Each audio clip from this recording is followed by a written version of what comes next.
So a lot of people are asking exactly what is it that I saw? What truth did I see that made me change my perspective on our criminal justice system? And this is how it goes. So a person of color in the United States during the Jim Crow era faced disenfranchisement, second-class citizenship, barriers to voting, barriers to education, barriers to employment, and barriers to housing. Then in the United States, we passed the 1964 Civil Rights Act, the 1965 Voting Rights Act that said that we can no longer do this, discriminate based on skin color.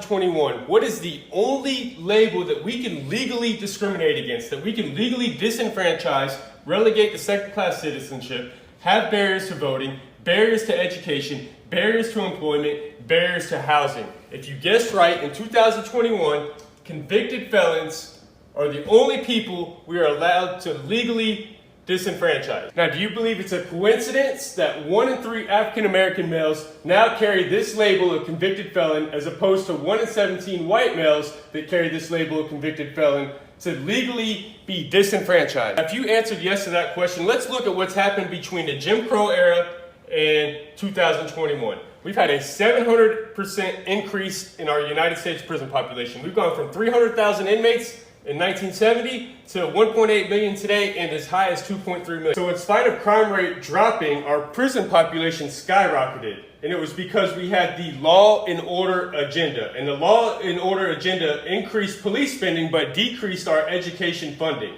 And by doing so, we created the school to prison pipeline. We also created the war on drugs, which we now know is a war on people.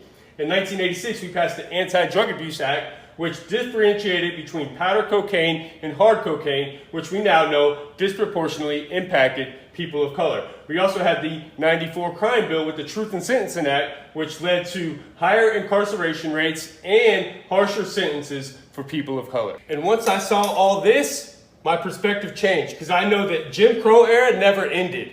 Racism never ended. It just evolved into what we now have as the new Jim Crow, modern day slavery.